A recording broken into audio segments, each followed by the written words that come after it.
हाँ जी, अस्सलाम वालेकुम। अस्सलाम वालेकुम मैम। क्या हाल है आप सबका? ठीक है। ये असल में एकदम से वो जूम का हुआ ना, तो it was a little change, तो इस वजह से मैं वो जरा उसमें आ रही थी, इसलिए थोड़ा सा। और आप सब ठीक हो? बिल्कुल मैम ठीक ठाक। चलो गुड। सो फिर पैटर्न बदल गया है, कुछ दो चार क्लासेस हुई हैं हमारी इससे रिलेटेड। थोड़ा सा आई होप कि आप लोगों को मिला होगा इंट्रोडक्शन के क्या है क्या नहीं। एक्चुअली वही बात है कि अभी तो एग्जाम एक दफा होगा ही तो पता चलेगा ना कि क्या है सारा। लेकिन मोर और लेस जैसे डॉक्टर शनाज आपको बताती रही, डॉक्टर फरूख ने कुछ सिनेरियोज के हिसाब से आपसे कर रहे हैं। देखिए, होगा तो यही वो है, तो वही चीजें, बट उसके शॉर्ट केसेस हो जाएंगे। फर्क ये जो मुझे लगा, मुझे समझ आई है कि जो ये करना चाह रहे हैं वो ये चाह रहे हैं कि एक ही टोक स्टेशन की एक्सटेंशन होगी। जैसे हर कैंडिडेट सेम को टोक स्टेशन से गुजरता है पूरे हर एग्जामिनेशन सेंटर में, तो वो बायसनेस, वो जिसे कहते हैं ना कि फेवरेटिज्म भी है। और दूसरा ये कि एक को आसान केस आ गया, एक को मुश्किल केस आ गया, उस चीज को फर्क करने, उस चीज को खत्म करने के लिए बेसिकली ये स्टैंड लिया गया, which is I think a good stand. मुझे पर्सनली लगता है कि शायद थोड़ा सा टफ हो जाएगा एग्जाम। उसकी वजह यह है कि अब थियोरेटिकली भी you will have to be more strong. क्या कहते हो? एंड यस जिन्होंने ma'am you talks pass are. कर लिए हैं उनके साथ क्या करेंगे? ये हमें तो हाँ, डबल डबल नहीं वो तैयारी करनी दोबारा पड़ पास जाएगी। कर लेंगे। जो टोक्स में से पास होके निकले ना, उससे तरीका आ गया वो बड़े आराम से अगले टोक्स पास करेंगे।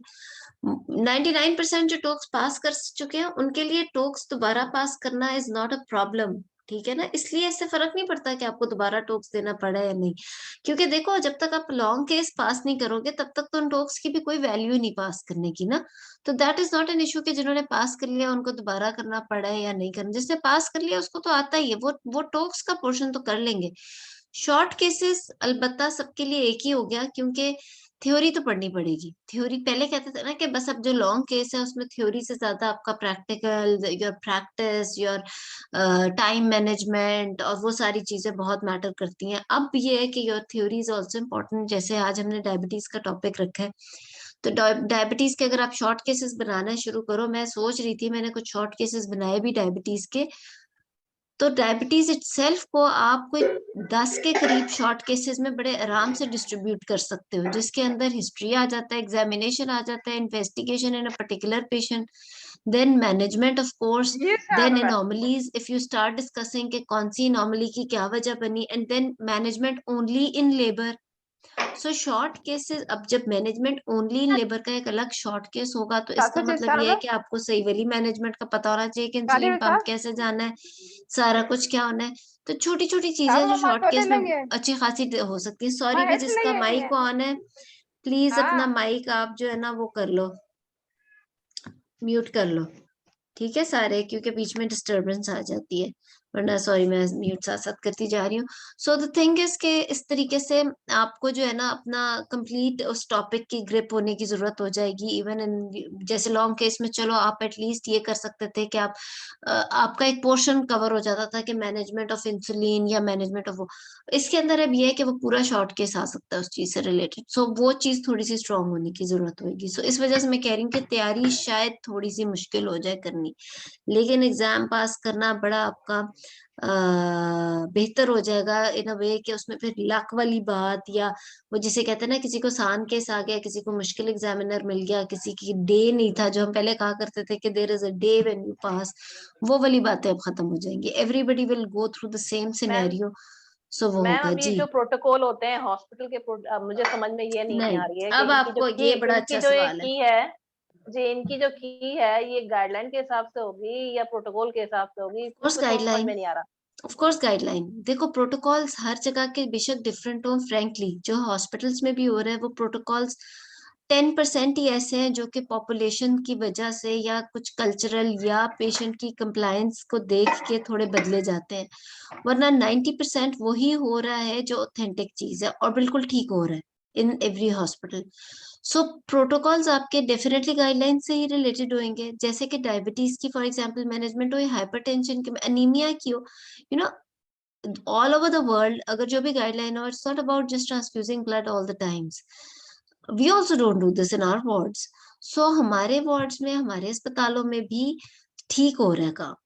इसी तरह आपके भी ठीक हो रहे हैं हर जगह पे। जिस मैम तरह के मुझे एक लॉन्ग इशू केस। है, एक इशू है मुझे प्री एक्लेम्पशिया की जो मैनेजमेंट लिखी हुई है, गाइडलाइन में लिखा हुआ है कि जो डिप स्टिक हम कराते हैं, मतलब हमने एक दफा हाँ उसको डायग्नोज कर लिया। अब इस बात को जिस जगह से मैं पढ़ रही हूँ मुझे इशू निकल रहा है, क्योंकि हॉस्पिटल वाले डेली डिप स्टिक्स यस, कराते हैं।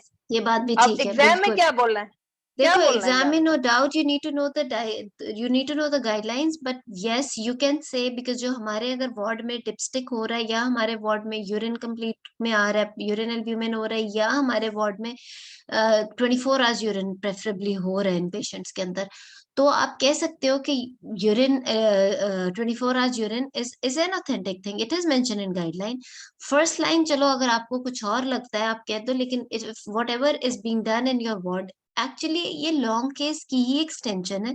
जिस तरह हम लॉन्ग केस के अंदर कहते थे कि ये वाली मैनेजमेंट है, अच्छा उससे आपने पूछा इन्वेस्टिगेशन, उन्होंने बताया ये यूरिन के अंदर उन्होंने फॉर एग्जांपल प्रोटीन यूरिया दे दिया, now you want 24 hours urine, जो कि अगर आपके वार्ड में हो रहा है तो आप उसी तरह ही बोलोगे। अगर वो एग्जामिनर आगे से आपसे कह रहा है कि और क्या लैब्स हो सकती हैं, तो आप जो मर्जी आगे से बोलो, एल्ब्यूमिन, क्रेटिनिन, जो भी रेशो, या फिर आप जो भी अगर आगे कहना चाह रहे हो, डिपस्टिक की बात करना चाह रहे हो, वो कर सकते हो, लेकिन प्रेफरेबली आप वो कह सकते हो नंबर 1 पे जो आपके वार्ड में हो रहे हैं। It is an extension of the previous exam. Previous exam was not also based absolutely, वहां हवाई बातें नहीं थी, वो भी गाइडलाइंस, और वो आपके वार्ड्स में क्यों ये हो रहा है, क्योंकि हमने हमारे पास लिमिटेड रिसोर्सेज हैं।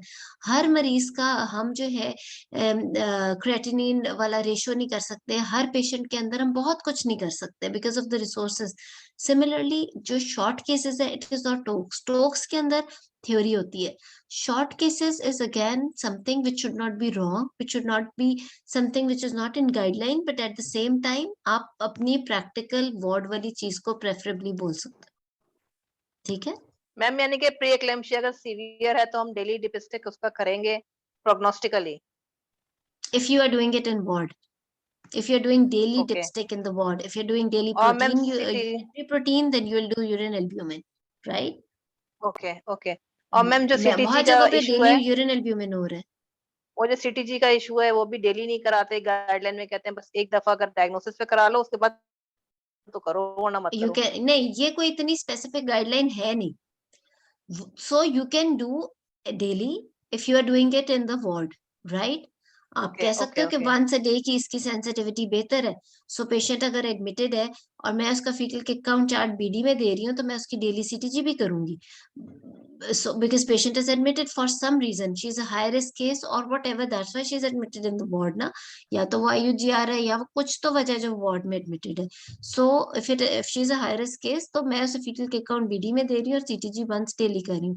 कहीं गाइडलाइन में हार्ड एंड फास्ट ये नहीं लिखा हुआ कि आप सीटीजी डेली नहीं कर सकते, वो चीज गाइडलाइन में नहीं है इस तरीके से, इवन डिक्रीज फीटल मूवमेंट में नहीं है। और मैम ये जो कंजर्वेटिवली मैनेज करते हैं प्री एक्लेम्पशिया के पेशेंट को माइल्ड मॉडरेट में, इसमें ब्लड प्रेशर मॉनिटरिंग कितने उससे है, 4 आवरली है या 6 आवरली है जिस या तरह क्या है? गाइडलाइन में, इट्स बेटर टू मेंशन, इसमें तो गाइडलाइन ही बेहतर है ना, हमारे वार्ड में तो है एक ना? स्टाफ की ड्यूटी यही लगी तो। होती है इसलिए हो जाता है, बट इट्स बेटर के गाइडलाइन में जिस तरीके से। ठीक है ma'am, thank you very much ma'am. अस्सलाम वालेकुम ये मैम। वेलकम। सो अस्सलाम वालेकुम कंफ्यूज इन मैम। शॉर्ट नहीं हो ना, बार बार हर क्लास में यही कह रहे हैं। देखो एक तो होते हैं, सॉरी मैं आपकी बात सुनती हूँ अभी जो बोलने लगे थे, मैं फायजा की बात की का मजीद जवाब दे रही हूँ कि कंफ्यूज नहीं होना। टोक्स में you have to be very focused, जो शॉर्ट स्टेशन होंगे टोक्स वाले जो 8-8 मिनट के होंगे, उसके अंदर you have to be very focused, you have to be absolutely theoretical, you have to be, यानी एचआरटी की बात हो रही है तो वो एचआरटी की बात हो रही है, वहां पे आप अपनी नहीं कर सकते कि जी मेरे ये रिसोर्सेज है या पेशेंट का ये कंप्लायंस है या नहीं है। शॉर्ट केसेस इज समथिंग जो कि वहां पे जो पेशेंट बैठे है, आपने मे बी उसका एक डीडी बनाना है या आपने उसका एक डायग्नोसिस बना के उसकी मैनेजमेंट करनी है। फॉर एग्जाम्पल इनफर्टिलिटी का केस है कि जी इतने ईयर्स ओल्ड है और अनएक्सप्लेन इनफर्टिलिटी है, एक सिनेरियो आपके सामने रख दिया कि 35 ईयर्स ओल्ड अनएक्सप्लेन इनफर्टिलिटी है, हस्बैंड का भी ठीक है, इसका भी, now manage her. So you have to see कि उसकी मैनेजमेंट उसके मुताबिक आप कर किस तरीके से लेके चलोगे। बहुत ज्यादा गाइडलाइंस पे अगर आप कहना चाहो कि अकॉर्डिंग टू गाइडलाइन तो आईवीएफ है first line, but my patient, मैं I would like to definitely like to spend time with her. If she's non-affording and all, I would like to give her trial of IUI, जो भी आप करना चाहते हो, but guideline में इस तरीके से, राइट? सो आप इस तरीके से इस चीज को चेंज कर सकते हो. सिमिलरली वहां पे हिस्ट्री की बात होगी, सिमिलरली कई दफा आपको बात होगी, वहां पे मेंशन्ड भी होगा, because your patient is, patients वही है जो वार्ड में, और एग्जामिनर को और एग्जाम बनाने वालों को भी पता है कि आप लोगों ने ही इन्हीं मरीजों को जाके ट्रीट करना है वार्ड्स में. वहां पे वो ये नहीं कर सकते कि एक पेशेंट आपके सामने ले ला के बिठा दें और वो बेचारी इतनी पुअर है और नॉन कंप्लायंट है, लेकिन उसका शॉर्ट केस उन्होंने बनाया हो कि वो बेहद कंप्लायंट है, and she will keep on coming to get her pessary checked, और तो आप पैसरी कर दो.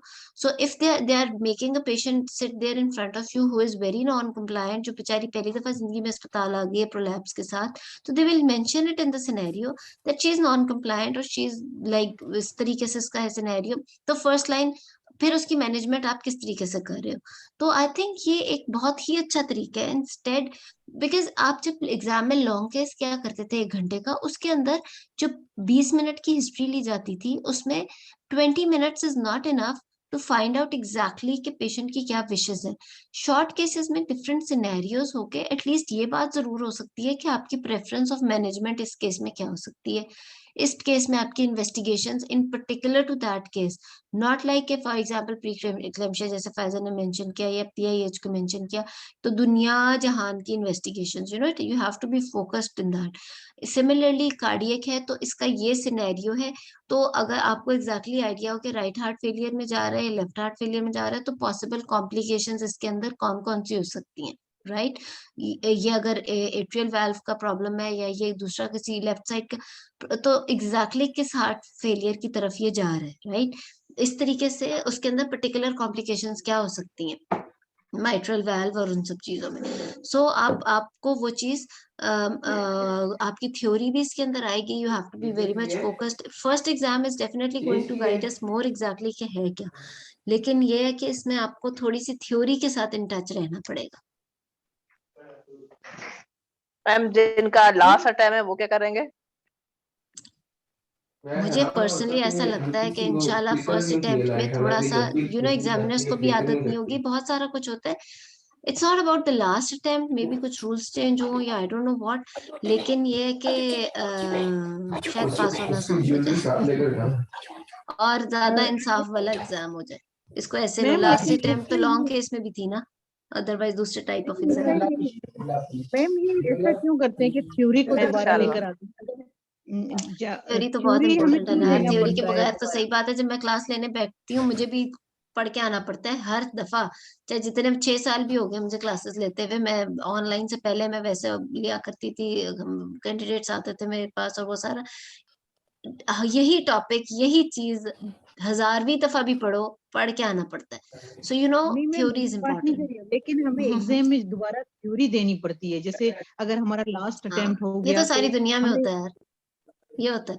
लेकिन एक बात मैं बता दूं, जिस तरह किसी ने कहा कि जिनके पिछले साल टोक्स पास हो गए वो क्या करेंगे, तो टोक्स जिसके एक दफा पास हो गया वो पास कर लेगा. टोक्स जिसका रिटर्न एक दफा पास होके वो निकला है लॉन्ग केसेस की तरफ, वो रिटर्न क्लियर कर लेगा, वो चीज हो जाएगी. It's very very rare, less than 10% के अनफॉर्चुनेटली उसका ना हो पास दोबारा या वो. इसी तरह जब आपका किसी का लॉन्ग केस फेल होता था, 2 में से 1 पास हो जाए 1 फेल हो, मोस्टली 1 पास 1 फेल वाला अगली दफा पास हो जाता था, क्योंकि उसका 2 में से 1 लॉन्ग केस उसे पता चल गया कि क्या कैसे पास करना है. So don't worry, you will pass. I think हम आज के कुछ सिनेरियोस कर लेते हैं, क्या कहते हो, या कुछ और बात करें? यस मैम, मैं स्टार्ट कर दें, diabetes start yes ma'am. Case start करवाएं मैम, केस ईश्वर स्टार्ट थी करते हैं. शायद, मैम मैंने एक यस मैम.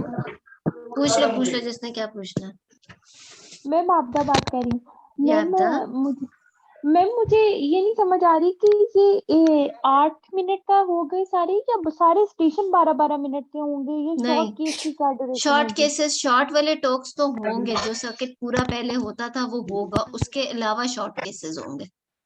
सारे शॉर्ट केसेस नहीं हो सकते, 4 मैक्सिमम हो जाएंगे short cases, maximum 4. Pattern obviously CPSP देगा मुझे, मैं तो अपना बता रही हूँ कि it can not be all short cases. 12-15 short cases तो नहीं रख सकते ना, 4 शॉर्ट केसेस हो सकते हैं और बाकी के उसी तरह टोक्स का सर्किट होगा. टोक्स के सर्किट की तो अपनी इम्पोर्टेंस है. जी मैम. मैम और दूसरी जो आप कह रहे थे कि मैम ऑब्वियसली हम गाइडलाइंस के अकॉर्डिंगली ही चलेंगे, लेकिन मैम जैसे हमारे एग्जामिनर्स को भी तो पता है ना कि हमारे मतलब हम जो पेशेंट्स मैनेज करते हैं तो हम अपने सर्कमस्टांसेस के मुताबिक उनको बहुत मैनेज रेयर। करते हैं। नहीं, हमारे सर्कमस्टेंसेस में कुछ फर्क नहीं हो रहा, हमारे सर्कमस्टेंसेस में बहुत कुछ गाइडलाइन का ही हो रहा है। हाउएवर यस, जहां पर जैसे मैंने कहा कि मैनेजमेंट इस तरह बदल जाए कि आप डायरेक्ट वीएच पे जा रहे हो instead of telling her about penicillin, वो वाली चीज, लेकिन उसमें भी आप गाइडलाइन वाली बात भी पहले कर सकते हो। माइक ऑफ कर सॉरी, आप दीजिए। सबके माइक्स अनम्यूट हो गए, आप म्यूट कर लो प्लीज। तो इसमें ना क्रीम भी डलती मैंने से इसलिए आप पहले गाइडलाइन की बात करके फिर कर सकते हो considering the condition of the patient. ठीक है,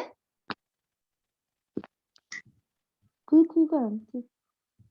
ठीक है, चलो जी doctor Kishwar. Yes ma'am. Ma'am case जी स्टार्ट करें फिर करो किश्वर, ऑन करें माइक और बाकी म्यूट प्लीज कर दें। Kishwar, if you have got any case तो आप Okay. प्लीज बताओ ताकि हम उसके शॉर्ट केसेस बना के करें। Yes ma'am, I have a scenario.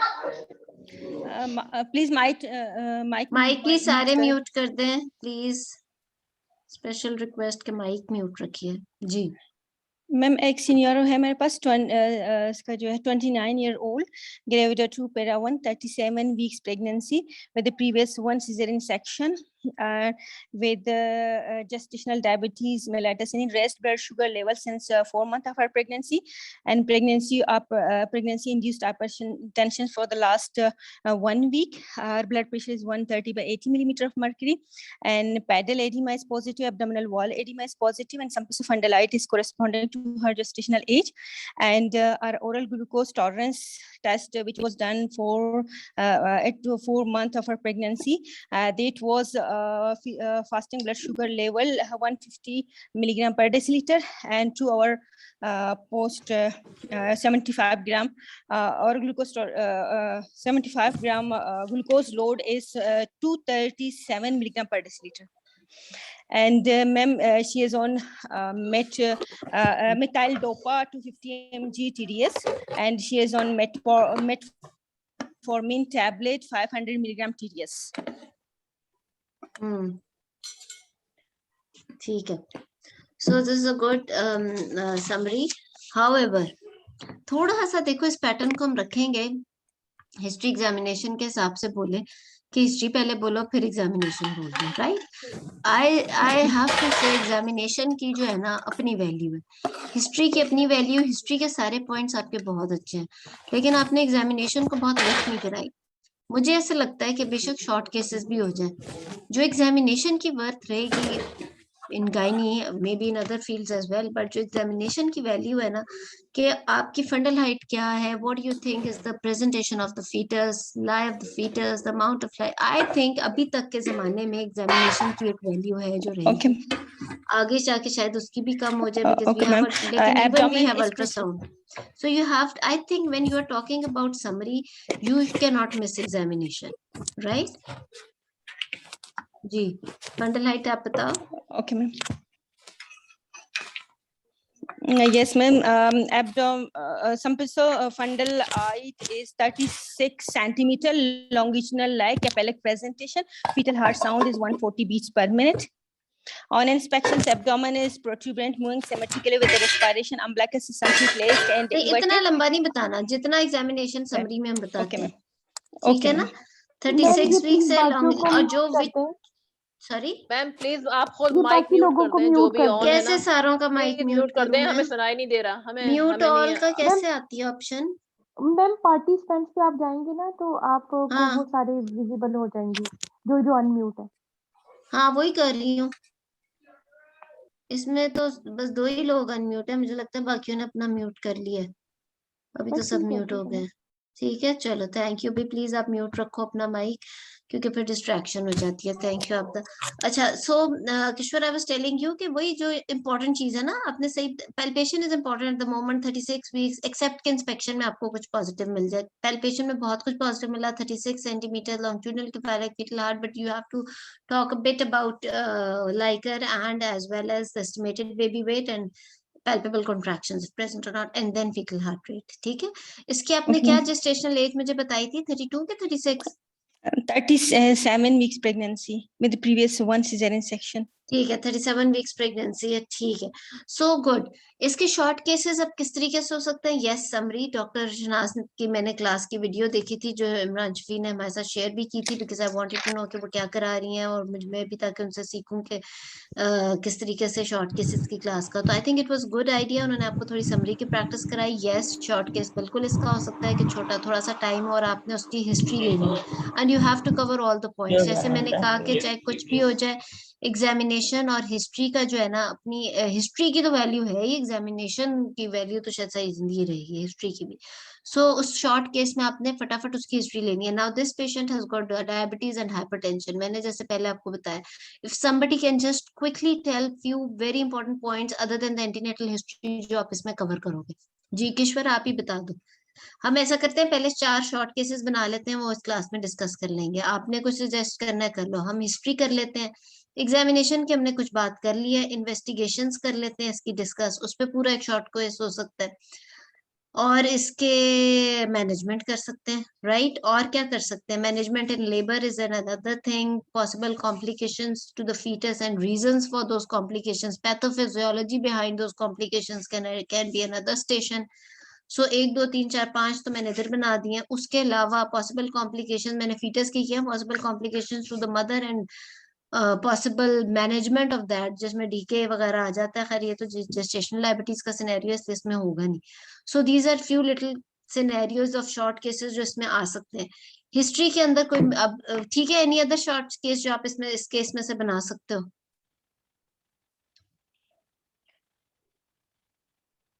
ठीक है, I think right. So Kishore ma'am quickly, वो ट्रीटमेंट और इंसुलिन रेजीम्स वगैरह वो उसी में आ एग्जैक्टली वो जाएंगे। मैनेजमेंट में आ गई ना, वो ठीक मैनेजमेंट है में, ठीक मैम मैनेजमेंट में वो कवर हो प्रेगनेंसी काउंसलिंग का भी हो सकता है, पोस्ट यस, ऑपरेटिव काउंसलिंग का भी। Very good. प्री प्रेगनेंसी अच्छा काउंसलिंग इसमें बहुत अहम है, और पोस्ट ऑपरेटिव भी आ जाएगी। हाँ, उस पे पूरा एक अलग स्टेशन भी हो भी सकता है, कॉन्ट्रोसेप्शन और किस तरीके से शुगर का करना है वो भी हो सकता है, लेकिन इसके अंदर प्री प्रेगनेंसी काउंसलिंग का पूरा स्टेशन तो भी हो सकता है, लेकिन उसके साथ कुछ चीज और भी ऐड हो जाएगी। ठीक है, बिल्कुल, वेरी गुड। सो एक डायबिटीज में इसलिए मैं कह रही हूँ क्योंकि अब ये इतना फोकस्ड है, आएगी तो एक ही चीज, लेकिन यू हैव टू बी, आपकी थोड़ी सी थ्योरेटिकल भी होना चाहिए। एक एक चीज, एक एक सेगमेंट की अब एक इम्पोर्टेंस होगी ना, जो शायद पहले हम उसको ओवरडू भी कर सकते थे, जैसे कि फीटल कॉम्प्लिकेशंस के चलो एक सवाल हो जाएगा, या वो हो जाएगा कि चलो जी आईयूडी क्यों होता है फॉर एग्जांपल, या फिर मैक्रोसोमिया क्यों होता है, या फिर इमीडिएटली आफ्टर बर्थ बच्चे के अंदर के जो चेंजेस हो रही है वो उसकी क्या पैथोफिजियोलॉजी। तो थोड़ा सा आपको उस चीज का आइडिया भी होना पड़ेगा। ठीक है, चलो जी किश्वर, क्विकली हिस्ट्री के कुछ फ्यू पॉइंट्स जो other than the antenatal history in specific to this. अब वहां आपके पास रोल प्लेयर पेशेंट बैठा होगा और आपने जो है उससे वो सवाल पूछना है। Ma'am, first of all, I will ask about other than the antenatal, I will ask about the antenatal तो headache. पूछ ही लोगे ना, वो तो आपको सबको headache, आना yes, चाहिए। ma'am. Headache टाइम and उसमें एंटीनेटल भी शामिल होगा, वहां पे जो ऑब्वियसली yes, हिस्ट्री ma'am. आपकी सिर्फ जीडीएम है Okay, उसमें ma'am. तो टाइम बता रही Ma'am, हूँ। I will take the history of the headache, fits, blurring of the visions, and nausea, vomiting, epigastric pain, right upper quadrant pain, and decrease fetal abdominal pain with vaginal bleeding, decrease urinary output, excessive weight gain, and sudden swelling of the end and feet. I will also ask Good. about the family history of the hypertension or any chronic hypertensive previous hypertensive disorders and previous pregnancy, and GDM and previous pregnancy, family history of type 1, type 2 diabetes mellitus in our family, obesity, and also I will ask any chronic kidney, chronic renal disease, and history of photosensitivity to the joint pain, and history of deep vein thrombosis in previous pregnancy, or any. And then I will ask about the heat and cold intolerance, about the thyroid disease, and ma'am, and शाबाश, हाँ, that and ma'am, about the indications of the previous cesarean section. History, indication of the cesarean section, any complication during the cesarean sections, and the birth weight of the previous baby, and previous history of whether the baby is macroscomic or history of polyhydramnios, and previous history of stillbirth or any IUD. Also, this patient is not have. ठीक है Yes, ma'am. ठीक है आपके history का. Yes. I think it was good. वही देखो, इसके अंदर जो एंटीनेटल तो आपने हिस्ट्री जो लेनी है सो लेनी है. उसके अलावा आपने जो जीडीएम और पीआईएच के आपने मोर लेस बिल्कुल ठीक की. जीडीएम के पीआईएच से आपने स्टार्ट किया. Yes, all the present symptoms that can be there, जिसमें आपने हेडेक से लेके सारे स्वेलिंग्स तक सारी बात की. प्रीक्लेम्शिया को रूल आउट. वहीं पे आप पॉसिबल कॉज ऑफ पीआईएच भी कर सकते हो रूल आउट कि जी कोई ऑटोइम्यून डिजीज, एसएलई या कोई chronic renal disease, उस किस्म के बात कर सकते हैं. And then you can go ahead with the possible risk factors that could have happened in the fetus, जिसमें IUGR आ जाता है और decreased movement. I think you did mention all that. और उसके अलावा आपने डायबिटीज के अंदर प्रेजेंट में आप सारी पॉलीयूरिया, पॉलीडिप्सिया, वो सारा कुछ कवर करोगे. मैं जल्दी से बता रही हूँ, किश्वर ने काफी अच्छे तरीके से कवर किया है. सो 7 GDM में आप प्रीवियस मैक्रोसोमिया की हिस्ट्री या मदर में या फैमिली हिस्ट्री ऑफ डायबिटीज और वो सारा रूल आउट कर दोगे. आप प्रीवियस डायबिटीज की history in the previous pregnancy rule out कर दोगे. ठीक है, तो इस तरीके से यू कैन गो हेड. और बाकी आपने बाकी तो एंटीनेटल हिस्ट्री करनी है. And you have mentioned about the present जो मेडिसिन ये ले रही हैं, एल्डोमेट और वो. And but you did not mention about the treatment of diabetes that she is having, because 200 में इसके पहले ही लेवल्स आ गए हैं. जीटीटी तो काफी इसका डिरेंज्ड है. सो उसके अंदर आपने हिस्ट्री के समरी में बताया नहीं था हमें कि डायबिटीज के लिए वो क्या ले रही है. सो ये चीजें आप रफली जल्दी से कवर कर सकते हो. और आई थिंक ये बड़ा अच्छा तरीका है और ये बहुत ही आसान तरीका है हिस्ट्री में पास होने का. वैसे history is going to be an easy station. मुझे लगता है पहले एग्जाम में आसान स्टेशन बनेंगे. अच्छा, तो क्या ले रही थी वैसे मैनेजमेंट के लिए अपनी शुगर की? मैम ये मैंने पुराना हिस्ट्री लिया हुआ है, लेकिन जो मैंने हिस्ट्री में लिखी हुई थी तो उसमें मेटफॉर्मिन वो ले रही थी 3 टाइम अ डे 500 मिलीग्राम. और चलो इसके आप जो मेंशन कर सकते हो. जी मैम, ये ले रही थी और मिथाइल डोपा पे थी वो 3 टाइम, मतलब मिथाइल डोपा 250 mg 3 टाइम ले रही थी. ठीक है, ये हाँ ये आपने बता दिया. अच्छा चलो ठीक है. सो किसी और ने अगर हिस्ट्री में कोई चीज ऐड करनी है या इफ यू थिंक स्टेशन में क्या होगा, patient will be sitting there. I आप want to role add in model भी history. बन सकते हो. जी Nareen. Ma'am, history of skin infection, boils, funcus, recurrent urinary tract infections, and curdy vaginal discharge. In diabetic patient, there is yes, वो जो present वो मैंने रफली जल्दी से बोले हैं. Polyuria, polydipsia. आई एक्सपेक्ट कि यू शुड नो दैट ना. Polyuria, polydipsia, polyphagia, vaginal discharge, recurrent infections. and Yes, बिल्कुल Nareen. first trimester miscarriages, previous stillbirth. He is grabbed 2 para 1. Time waste नहीं करना, जी जी मैम. पेशेंट फोकस भी रहना है जैसे हम लॉन्ग केसेस में रहा करते थे. Ma'am malformation in previous pregnancy. Madam, patient should be inquired for about the dietary modification she has been given or not, and this walk after every meal, and does she know about the blood sugar level monitoring? वो compliance आपने mention कर देनी है ना. बिल्कुल. और madam इसके अलावा उसके स्कैन पे पूछना था कि ग्रोथ वगैरह और लाइकर वॉल्यूम. हाँ बिल्कुल, वही पॉसिबल फीटल कॉम्प्लिकेशंस जो हो सकती होंगी. देखो हमेशा हिस्ट्री को डिवाइड करो. स्कैन का पूछेंगे, एक टिप देती हूँ हिस्ट्री एनाटॉमी का. स्कैन का पूछेंगे, उसमें बिल्कुल. कार्डियक का पूछेंगे 3 वेसल एंड 4 चैम्बर्स. देखो मैं आपको बताती हूँ हिस्ट्री की टिप ये है कि हिस्ट्री जो है ना, आप उसको 3 पार्ट्स में डिवाइड किया करो, चाहे वो डायबिटीज से रिलेटेड है या पीआईएच से रिलेटेड है. जो भी पहला पार्ट होगा उसका कि इस वक्त के क्या सिम्टम्स हैं. जैसे किश्वर ने बताया पीआईएच से रिलेटेड हेडेक, विजन, ये वॉमिटिंग, एपिगैस्ट्रिक पेन, स्वेलिंग्स, वो सारा कुछ. और फिर दूसरा पार्ट उससे रिलेटेड होगा कि कॉज क्या है, उसको पीआईएच या प्रीएक्लेम्पशिया हुआ ही क्यों. क्या उसके पेरेंट्स में, बहन में, सिस्टर में, किसी में PIH था, क्या उसको प्रीवियस प्रेगनेंसी में PIH था, क्या उसको क्रॉनिक रीनल डिजीज है, क्या उसको डायबिटीज है, क्या उसको कोई ऑटोइम्यून डिजीज है, एक्सेट्रा एक्सेट्रा। सो तीसरा पार्ट होगा, यानी पहला पार्ट हुआ उसके प्रेजेंट सिम्टम्स का, जैसे भी किश्वर ने PIH का बताया और नौरीन ने हमें प्रेजेंट सिम्टम्स का डायबिटीज का बताया कि polyuria, polydipsia discharge and all that, उसमें यू विल कवर एवरीथिंग। दूसरा पार्ट हो गया कि उसकी वजह क्या हुई है, मसला हो गया उसके साथ। तीसरा हुआ कि पॉसिबल फीटल या मैटरनल कॉम्प्लिकेशंस क्या हुई होंगी, जिसके अंदर जैसे कि अभी नौरीन और डॉक्टर्स बता रहे हैं कि अल्ट्रासाउंड पे कोई मैक्रोसोमिया तो नहीं आ गया, कोई और ऐसा कोई एब्नॉर्मैलिटी का स्कैन के बारे में पूछेंगे, एक्सेट्रा एक्सेट्रा। और लास्टली आप उसकी ट्रीटमेंट के, अभी वो क्या ट्रीटमेंट ले रही है और वो कंप्लायंट है या नहीं। इफ डायबिटीज है, does she know about the diet और एनी एक्सरसाइज, और देन थर्डली कि उसको ओरल हाइपोग्लाइसीमिक है, क्या वो उससे कंप्लायंट है, क्या उसको शुगर लेवल चेक करना आता है, क्या घर में ग्लूकोमीटर है, can she come for the follow up और not, etcetera etcetera, right. Similarly with PIH। तो ये आपने 4 एस्पेक्ट्स हर हिस्ट्री में कवर करने, इन्हीं चार को हर चीज में फिट इन कर लेना, चाहे वो कार्डियक डिजीज हो, चाहे वो अनीमिया हो, चाहे कुछ हो, राइट। सो इसमें आपको पूरी हिस्ट्री हो जाएगी, विल नॉट मिस एनीथिंग, ठीक है। Ma'am, pre-conception folic acid intake and levels before pregnancy. We will inquire about that HbA1c. ठीक है, बिल्कुल बिल्कुल, ये सारा ब्लड टेस्ट और ये सारा कुछ जो ट्रीटमेंट के साथ टेस्ट और वो सारा आ जाएगा ना, ठीक है, good. So it was not bad. I don't no passing criteria उसमें क्या होगा और क्या फर्स्ट 1-2 इम्तिहान होने के बाद ही सही प्रॉपर सिस्टम सेट होता है, और हमें भी पढ़ाने वालों को भी पता चलेगा कि, बिकॉज बाहर के जो बहुत सारी किताबें आपको शॉर्ट केसेस की मिलेंगी, और सॉरी बच्चों म्यूट कर रही हूँ आप सबको। सो आपको बहुत सारी किताबें भी मिलेगी, बट वी डोंट नो कि considering our patients and our role models या जो भी वहां बनेंगे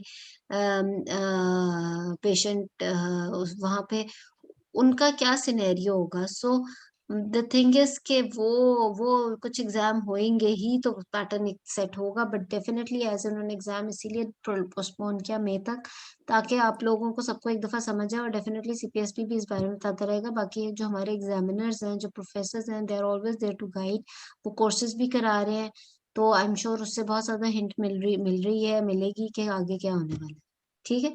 चलो अब अगला हम करते हैं इन्वेस्टिगेशंस का। जी किश्वर। क्वेश्चन है, क्या मैम MRCG की पर्सन की बुक्स पढ़नी चाहिए या हम यस, अपना ही कोर्स नहीं कर लें? देखो पढ़ सकते हो, उसमें सिनेरियोज बहुत अच्छे हैं, बल्कि 1-2 किताबें तो मैं शेयर भी कर दूंगी आपके साथ, हैं भी बहुत अच्छी उसके अंदर। बट अगेन जी मैम, देखो वहां पे वो असेस करने बैठे हुए हैं आप लोगों को, जिन्होंने कल को वार्डों में जाके ट्रीट करने पेशेंट्स को। So yes, scenario can be the same. अब वहां पे अगर आपको RCOG की किताब में सिनेरियो में फाइब्रॉइड में सबसे पहले यूट्राइन आर्टरी एम्बोलाइजेशन मिल रही है, तो डज नॉट मीन कि you are not going to talk about other options. आपने पेशेंट की कंसिडर करके आपने बता देना है कि this is good for the patient, but होगा ये मैनेजमेंट इस तरीके से होगी, हमारे रिसोर्सेज में इसमें मैं ये करूंगी। सो you can always change your management according to the patient, but you need to know the guidelines and the correct management also. Ma'am मैंने एक ठीक है, बात पूछनी थी कि जी डॉक्टर। लाहौर में कुछ वर्कशॉप्स वगैरह अरेंज कर रहे हैं आप लोगों में से कोई हॉस्पिटल? हाँ, हुई है, CMH में एक हुई है, मैंने कराची में JPMC में सुना था हुआ है, बल्कि आप लोगों में से किसी ने अटेंड भी किया होगा, वो मैम भी बताएं क्या हुआ JPMC है में वहां जो पे। हुआ है मैंने अटेंड हाँ किया है, फैजा, मैम मैंने क्या हुआ? अटेंड किया है, तो उसमें उन्होंने पूरी मतलब पूछा उन्होंने सब कुछ है, लेकिन टाइम कम कर हाँ दिया है, देखो, असेस सब तो कुछ सारा पूछा है। कुछ होगा ना, एग्जैक्टली असेस तो सब कुछ होगा। हाँ, बायोडाटा से लेके क्योंकि इनफर्टिलिटी में उस लड़की ने LMP नहीं पूछा था, तो उन्होंने उसी बात पे पकड़ लिया, इसके LMP का है। बिल्कुल, वो देखो उस लड़की ने बात शायद वो है, बायोडाटा शॉर्ट करने के चक्कर में वो रह गया उससे।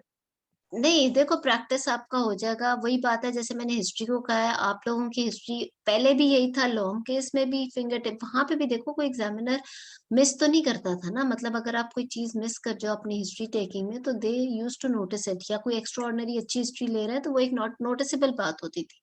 सो सिमिलरली शॉर्ट केस में भी क्राइटेरिया उसी तरह ही है चेकिंग का, आपकी इंफॉर्मेशन नॉलेज उसी तरह होनी चाहिए, लेकिन ये जरूर है कि अगर शॉर्ट केस इस तरह ही अलग आ जाए, जैसे किसी ने प्री कंसेप्शन का काउंसलिंग बोला, तो फिर आपको प्रॉपर पता होना चाहिए pre conception counselling in diabetes क्या करनी है, या फिर आपको आ जाए complications, fetal complications in diabetes, counselling of fetal complications in diabetes. चलो काउंसलिंग तो कर दो, लेकिन पैथोफिजियोलॉजी ऑफ फीटल कॉम्प्लिकेशंस आ जाए तो that is going to be theoretical station. So ये चीज जरूर है कि मैनेजमेंट में आगे आगे जाते जाते आपको थोड़ा सा थ्योरी से इन टच रहना पड़ेगा, ठीक है ना। It's not going to be all theoretical of course, क्योंकि थ्योरी आप पास करके आए हो, टॉक्स का आपका अलग स्टेशन हो रहे हैं, बट आप इस चीज को इग्नोर नहीं कर सकते।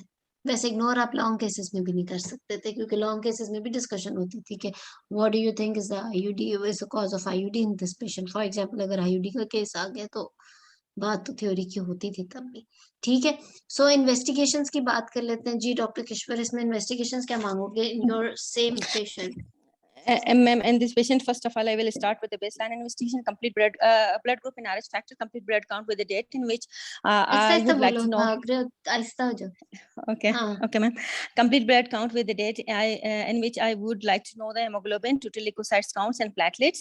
Then मैं I आपको would like बताती to. जाती हूँ ताकि आप मैनेजमेंट अकॉर्डिंगली इसी के हिसाब से कर लेना, ठीक है। बी पॉजिटिव Okay, है, ma'am.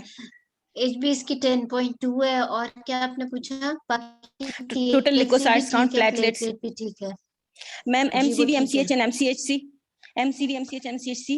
वो सब कम है। सारे कम। Ma'am serum ferritin, serum ferritin Not available. not Not okay, okay, ma'am. Then I would like to know the urine detail report, in which I would like to know the microscopy, red cells, pus cells, epithelial cells, cast and crustal. And biochemistry, I would like to know the protein, 10 to glucose, 12 pus cells और +2 to- protein urea है। ma'am, 8 to 12 pus cells, 10 to urine 12. culture, 10 to 12. 10 to 12. Ma'am, urine culture and sensitivity. Urine culture and Not sensitivity available. not available. And then, ma'am, proteinuria plus proteinuria +2. +2. Yes, ma'am. And then I would like to know the 24-hour urinary proteinuria or spot protein creatinine ratio, if available. Not available. Not available. Then ma'am, then I would like to know the hepatitis B surface antigen, anti-hepatitis C virus antibodies, and HIV COVID PCR. Negative. Negative, yes, ma'am. Then, ma'am, I would like to know the 24-hour 6 blood glucose. Cut गई आवाज आपकी। And that I would like to, ma'am, I would like to know the 24-hour 6 blood glucose profile. And that fasting, post fasting, post. Still I will tell you. Yes, ma'am. वो will discuss, ठीक है। और क्या चाहिए होगा इसमें? Ma'am इसमें fasting, post breakfast, pre meal, 1 hour 2 hour post meal, and post pre dinner and post dinner, ma'am. ठीक है, चलो इस पे Then बात मैं करते हैं। Okay, ma'am. Then I would like to know if available, if done HbA1c level, and then ma'am, I would like to know the liver function test, and that and in this I would like to know the ALT and total bilirubin, and renal function test, urea creatinine and uric acid. LFTs आपने कहा, क्या कहा? और liver function test, total bilirubin and ALT. चलो वो normal है। Normal, yes ma'am. Renal function test में urea serum, blood urea serum creatinine and uric acid normal, ma'am. Then I would like to know the dating scan and anomaly scan and recent scan. ठीक है, will discuss.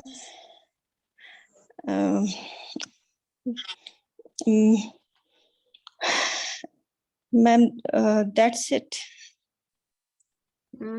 चलो और कोई बता दे और क्या क्या चाहिए? जी बताएं। मैम ये क्वांटिफाई करना है इसके प्रोटीन को। मैम ये 24 आवर तो नॉर्मल नॉट अवेलेबल है, तो हम स्पॉट मांग तो चलो बस मांग लिया तो हो गई बात। और मैम डॉपलर, हाँ डॉपलर मांगेंगे। और Doppler, yes Doppler, yes ma'am, yes. और ma'am urine complete examination, fundoscopy, fundoscopy बिल्कुल। आवाज नहीं आ रही। But बिल्कुल ma'am, fundoscopy ma'am, it is diagnosed in 4 months of pregnancy. Then we will also ask about the fundoscopy. अगर जो short case में कंफर्म लिखा हुआ है कि डोंट केस ऑफ GDM है तो फिर नहीं, लेकिन PIH भी है, यू नेवर नो कि इट्स बिफोर द प्रेगनेंसी, और PIH का तो अब वैसे ही पता चलता है बाद में 3 months Yes, आफ्टर। ma'am. तो खैर आपकी मैम जस्टिफिकेशन भी आपकी गलत नहीं है। आवाज नहीं आई मैम, आपकी आवाज नहीं आई बीच में। उसने कहा फंडोस्कोपी ना, तो फंडोस्कोपी में डॉक्टर किश्वर ने कहा कि इट्स नॉट क्रॉनिक डायबिटिक और क्रॉनिक हाइपरटेंसिव, दैट्स व्हाई मैंने फंडोस्कोपी नहीं मांगी, which is a very good thing to say, बिल्कुल अच्छी जस्टिफिकेशन है। बट अगेन अगर आपने फंडोस्कोपी मांग ली है तो आप कह सकते हो कि चलो GDM तो शॉर्ट केस में डायग्नोस्ड अगर लिखा है कि है ही GDM, इसका मतलब है फिर you have to take it as GDM ना, अगर उन्होंने कह दी। तो PIH का तो वैसे जो confirm diagnosis 3 months after pregnancy बनता है, तो यू नेवर नो कि पहले से ही BP ज्यादा हो, तो आप उस पे फंडोस्कोपी कर सकते हो जस्टिफाई। ठीक है, Ma'am, स्कैन fetal में echo Doppler, at ma'am doctor Doppler dating मांगेंगे, dating Doppler scan fetal and echo नहीं ऑब्वी स्कैन मांगेंगे एंड ग्रोथ स्कैन। यार फीटल एको ना मांगना। अच्छा, और यस उन्होंने मैम मांगे डॉपलर का स्कैन, बता दें। मांगे हैं स्कैन्स, डॉपलर मांग लोगे। अगेन देखो डॉपलर इसलिए क्योंकि 2 ऐसे मसले हो गए जो कि माइक्रोवास्कुलर लेवल पे कुछ कर सकते हैं प्रॉब्लम। सो देयर इज अगर उसके प्रीवियस डॉपलर नहीं हुआ हुआ, वरना तो 28 वीक्स और 32 वीक्स पे डॉपलर आप करा लो तो भी आपका काम बन जाएगा, उसके बाद डॉपलर की जरूरत नहीं होती। But as she is at 37 weeks तो you don't have any previous Doppler available, तो आप उसका बिल्कुल डॉपलर करा सकते हो। फीटल एको नहीं कराना, किसी ने पूछा। HbA1c at 37 weeks, I don't really find any good reason to get HbA1c done. Ma'am, HbA1c, I will ask that if it is done at that time, because it was diagnosed at time? 4 month of pregnancy at the time of the अगर 4 diagnosis. months वाला भी वो आपको दे रहे हैं तो आप इस टाइम पे कुछ कर नहीं सकते उसका। Yes, ma'am. Okay. ठीक है, अगर But एनॉमली स्कैन मांग लिया तो बस ठीक है, और रिसेंट स्कैन आप अगर 4 months पे वो आपको 8 भी HbA1c दे रहे हैं तो आप इस टाइम पे कुछ कर नहीं सकते। yes, ma'am. Okay. तो एक्स्ट्रा मैम खर्चे अगर भी मैम काउंसलिंग मैम में अगर मैम नॉन काउंसलिंग केस में कोई एडिशन होगी इसमें, HbA1c अगर सॉरी ये अभी अगर HbA1c ये अभी मांग रही है तो प्रोग्नोस्टिक वैल्यू होगी इसकी, कोई काउंसलिंग में नहीं हमें। नहीं, अच्छा ठीक। अगर फीटल एनॉमली मैं स्कैन आपका ठीक आ गया तो HbA1c 8 भी है तो आप खामखा उसे डरा ही रहे हो फिर पेशेंट को, ठीक है ना। मैम इस अल्ट्रासाउंड चीज का तो को पता चल ग्रोथ जाएगा कि अगर ये रेंज HbA1c तो may be pre existing diabetes में लेटर से या फिर GDM, मतलब इस तरह से डिफरेंशिएट करने के लिए नहीं। ठीक है, ओके मैम। नहीं कर वो तो सकते पोस्ट अभी, मैम लेवली हम अगर करेंगे नॉन वो केस बाद ऑफ में। टाइप 1 या टाइप 2 डायबिटीज हो तो तब तो फीटल एको मांगेंगे ना। टाइप 1 या टाइप 2 डायबिटीज हो तो भी क्यों मांगेंगे, मैम नहीं क्योंकि ज्यादा मांगेंगे। जो नॉन डायबिटिक होते हैं उनके अंदर ज्यादा चांसेस है हमारे पास कंजेनिटल एनॉमलीज के होते हैं जो हमारे डायबिटिक्स पास के अंदर, डायबिटिक्स के अंदर 22 वीक्स पे कराया गया anomaly scan give such good image of fetal heart that you don't need fetal echo to be done. Fetal echo is not an easy thing to do, right? You don't really find fetal echo करने वाले cardiologist everywhere, even in town. आपके even hospital में भी इतने फारे वो नहीं बैठे होते, एक आधा ही बंदा होता है जो फीटल echo करने वाला होता है, जो has got that skill. Resources का गलत इस्तेमाल हो जाता है। फीटल एको उनके अंदर होता है जिनके अंदर कार्डियक फीटल कार्डियक एनॉमलीज के बहुत ज्यादा चांसेस हो, जैसे कि पेरेंट्स में से किसी को किसी को कार्डियक डिजीज हो, या पहले किसी प्रेगनेंसी में कोई फीटल कार्डियक डिजीज वाला बच्चा कंजेनिटल एनॉमली के साथ पैदा हुआ हो, उसके अंदर फीटल एको हो सकती है। या फिर आपको अल्ट्रासाउंड पे 22 वीक्स पे फीटल हार्ट में कोई एब्नॉर्मेलिटी मिली है तो then you refer patient for the fetal echo. हर डायबिटिक के अंदर अगर आप फीटल एको कराने लग गए तो हमारे मुल्क में जितनी डायबिटीज बढ़ चुकी है, वी डोंट रियली नो कि टाइप 2 डायबिटीज है या GDM है, बिकॉज पेशेंट की पहले कभी शुगर चेक हुई नहीं होती और बाद में जाकर डाइक, तो क्या हर एक में आप भेज देते हो उसके फीटल एको के लिए? I don't really see fetal echo attached with any of this patients because it is not needed actually. Ma'am लेकिन गाइडलाइन तो रेकमेंड करती है ना। नो, गाइडलाइंस भी नहीं करती, आपकी हाई रिस्क भी कहती है कि 22 वीक्स पे अच्छा एक ultrasound anomaly scan can show that image, जो आपको प्रॉब्लम्स हार्ट की एनॉमलीज मिलती हैं इन अ डायबिटिक पेशेंट, वो एनॉमलीज 22 वीक्स स्कैन जो है वो सब दिखा देता है। और अगर उसके अंदर आपको कोई शक मिल रहा है then you can refer patient for the fetal echo. Ma'am ये तो हमारी जस्टिफिकेशन है ना कि हम ये कह देंगे कि अगर हमें उसमें 4 चैम्बर 60 और उसमें कोई प्रॉब्लम नजर आया तो फिर हम फीटल एको ये कंसीडर लिखा करेंगे। हुआ है, आप हाई रिस्क देखो, हाई रिस्क में नहीं लिखा हुआ है। यस मैम आप मैम, बिल्कुल ये ठीक कह आज रही हो। SOGP की गाइडलाइन मैंने पढ़ी कि इसमें भी लिखा हुआ था मैम, यही बात जो आप बता मैम आप रही हैं। बिल्कुल ठीक कह एग्जैक्टली रही हो। मैं फीटल सिर्फ एको किसी गाइडलाइन में नहीं लिखा कि हर डायबिटिक में फीटल एको कराएं। यस मैम, मैम इसमें मैं ये लिखा सिर्फ हुआ ये था कि पूछना अगर 4 चैम्बर कार्डियक वीव में कोई एबनॉर्मलिटी यस, अल्ट्रासाउंड पे नजर आ गया, फिर और वो हमने जो है 22 वीक्स इको का है। कराना। Normally yes ma'am, scan is done between 18 to 22 weeks. Diabetics के अंदर it's a 22 week scan, because 4 chamber view नजर ही 22 वीक्स पे आता है। उसके बाद आपको मैं फीटल एको की जरूरत नहीं रह जाती। मैम आप बिल्कुल ठीक कह रही हैं। मैं सिर्फ ये कंफर्म करना चाह रही हूँ, आपसे पूछ रही हूँ कि फॉर एग्जांपल अगर हमारा स्टेशन होता ही सिर्फ इन्वेस्टिगेशन का है और एग्जामिनर हाँ, हमें कहे कि आपने पूछनी ही एग्जाम, आप जो भी पूछना है पूछो, मुझे नहीं पता, तो मैम फिर हम क्या जस्टिफाई करेंगे उस वक्त? क्या वो मतलब? अगर आप वही मांगोगे जो और वो आपको कहेंगे चाहिए। हर इन्वेस्टिगेशन तो आपने मैम फोकस्ड उसका। रहना है अपने पेशेंट पे। अच्छा ठीक है। एक्स्ट्रा खर्चा नहीं कराना, ना पेशेंट का ना किसी इंस्टीट्यूट का, कि आप फीटल एको करने वाला बंदा ही ढूंढते रहो। कितना महंगा होता है फीटल एको करना अगर आप प्राइवेट इंस्टीट्यूट में कराने भेजो पेशेंट। ठीक है, so it is not like that. If it is not needed, don't ultrasound for fetal growth, ultrasound for fetal growth from क्यों 28 weeks to see the IUGR and यार? Fetal macrosync. ग्रोथ आप नहीं कह सकते। Fetal ultrasound for fetal growth is not the right term to use. It's a serial growth scan. Serial growth scan means जो 2 weekly हो। देखो, अगर आपको fundal height, estimated baby weight, examination पे सब कुछ ठीक मिल गया, तो इट मींस कि सीरियल ग्रोथ स्कैन देखो 37 वीक्स पे आपको 36 वीक्स फंडल हाइट मिल रही है, you are getting a good 2.8 kg और 2.5 2.6 kg बेबी, देन एक एवरेज वेट की रेंज में बेबी का वेट मिल रहा है, then why are you asking for serial growth scan when patient is sure of date, when your ultrasound is correlating with the dates and your fundal height is correlating with her dates, सारा कुछ dates है, तो फिर serial growth scans की जरूरत नहीं होती। और डॉपलर भी आपने एक बेसलाइन करा लिया था, अगर 32 वीक्स पे नहीं हुआ या 28 वीक्स का बेसलाइन डॉपलर नहीं हुआ हुआ, तो आप अभी एक डॉपलर भी करा लो, तो दैट्स ओके। मैम 2 लड़कियां मैसेज कर रही हैं कि वो डिस्कनेक्ट हो गई हाँ, हैं, सॉरी, तो क्या उनको करूं फिर? आप अलाउ कर दें। File. मैम कैसे करूं हुरिश लाओ? नाम की मैम वो कनेक्ट आपको कर रही हैं, आप उनको मीटिंग कनेक्ट नहीं हो पा रही उनसे। अच्छा, पता नहीं कहाँ से ऑप्शन आएगी, ठहरो मैं देखती हूँ। एक हुरिश नाम की, एच से कोई नाम है किसी का, हुरिश। एक का नाम HU सो लिखा है शायद। Sorry, I don't no participants के साथ।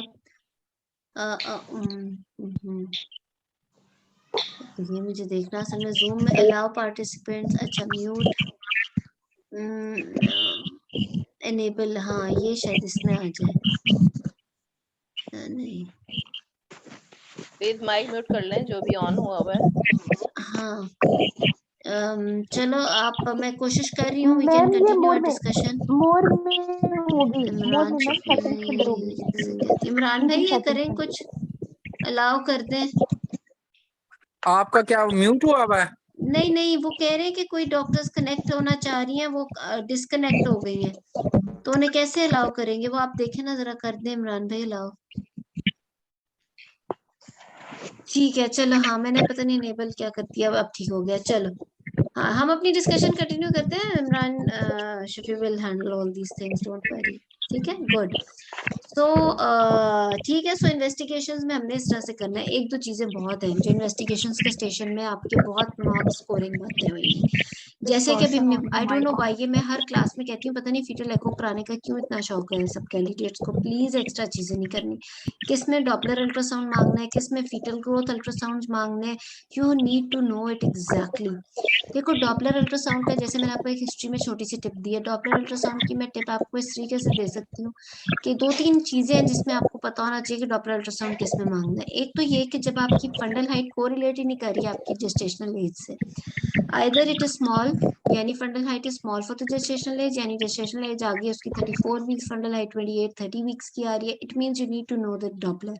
Either patient is unsure of dates और patient is having placental insufficiency or whatever, you need to know the Doppler scan. Secondly, उसका कोई क्रॉनिक मसला है, like she is having chronic renal disease, she is having chronic diabetes है, उसको chronic hypertension है, उसके अंदर तो recommended है 28 weeks और 32 weeks पे एक baseline Doppler होगा। तीसरा, अगर उसकी दो ऐसी बीमारियां जैसे मिल गई हैं जिसके अंदर माइक्रोवास्कुलर डिजीज है, जैसे कि डायबिटीज और hypertension, and you don't have previous ultrasound available, और तो it's better to get a baseline Doppler done, there is no harm, it's a good justification for that. ठीक है,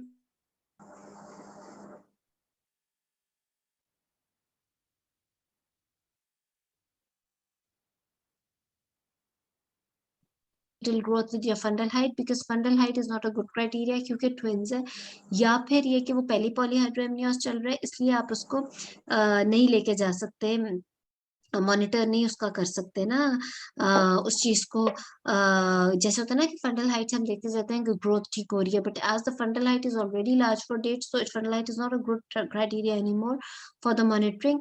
तो उसके अंदर फिर आप डॉपलर भी करा लेते हो, बेसलाइन 1 या 2 डॉपलर 28-32 वीक्स पे, टू बी श्योर के there is no placental insufficiency that is being developed. उसके अलावा और कोई डॉपलर का जरूरत नहीं है। ठीक है, इसलिए मैम चौथी रिपीट कर दे, पहली 3 तो समझ आ गई। चौथी है ना फंडल कि height large for heredity dates है जी, फॉर एग्जांपल अच्छा, लार्ज ट्विन्स है फॉर या डेट्स। पॉलीहाइड्रोएमनियोस है, उसमें आप पॉली वाले पेशेंट में या ट्विन वाले पेशेंट में fundal height is not a good criteria to know growth of the baby, right? So you don't know, अगर कहीं प्लेसेंटल इंसफिशिएंसी डेवलप होना शुरू हो जाए तो आपको पता नहीं चलेगा, या ट्विन्स के अंदर, वरना तो फंडल हाइट पेशेंट की अगर कम होना शुरू हो जाएगी तो दैट विल इंडिकेट कि इसका स्मॉल फॉर इसका प्लेसेंटल इंसफिशिएंसी हो सकती है, तो डॉपलर कराना है। जब वो है ही large for date for twins, रीट्विन्स की वजह से या फाइब्रॉइड की वजह से या पॉली की वजह से, तो उसके अंदर भी बेसलाइन डॉपलर कराने में कोई हर्ज नहीं होता। Thank you ma'am, thank You're you ma'am. welcome. अब फीटल एको भी क्लियर कर दें, वो भी किसी सूरत नहीं करवानी फीटल एको अंटिल बहुत अनलेस मुश्किल चीज है। आपने वार्ड में कितने मरीजों की फीटल एको कभी देखी है होते हुए?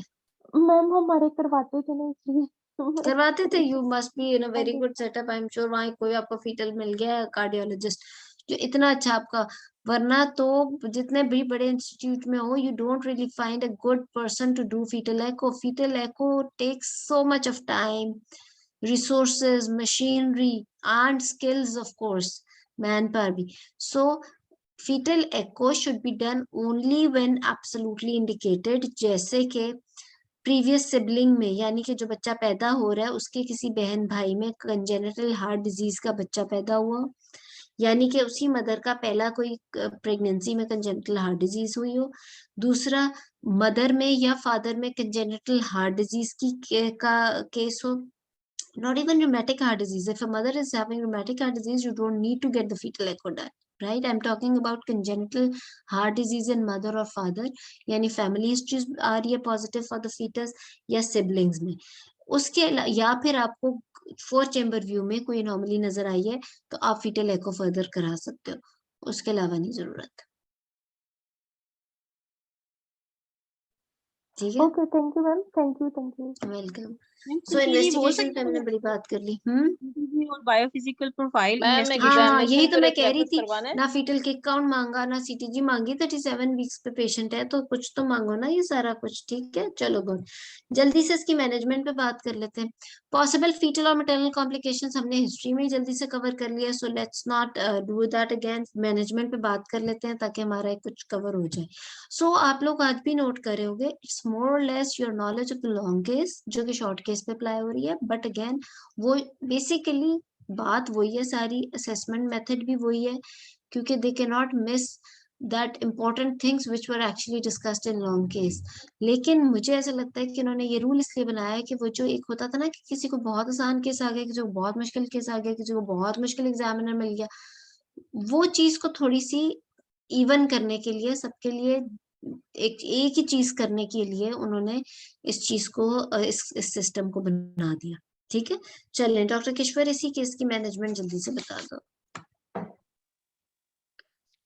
Ma'am, first of all, I will admit, keep her admitted, and then I would like to know my missing investigations, and that I counselling go कर लो to, ना। हाँ हाँ, मिसिंग and then इन्वेस्टिगेशंस वहां पे दी होंगी मैनेजमेंट के station पे of course सारी, सो उसकी आपने वो नहीं करनी फिक्र। सही। +2 है। then ऑब्वियसली आपका जिस क्राइटेरिया में आ रहा है प्री क्लेम्शिया के, उसमें आपका आ जाएगा यूरिन का। उन्होंने वो कल्चर सेंसिटिविटी भी दिया होगा आपको 24 आवर्स। हम माइल्ड प्री क्लेम्शिया पे ही रहते हैं। और उसके अलावा जो है आपका बाकी तो सारा कुछ नॉर्मल। और क्या रह गया था स्कैन के ऊपर आपका? बिकॉज योर एग्जामिनेशन शोड के सारा कुछ ठीक ही है, तो स्कैन भी आपका ठीक ही सारा बता रहा है with gestation.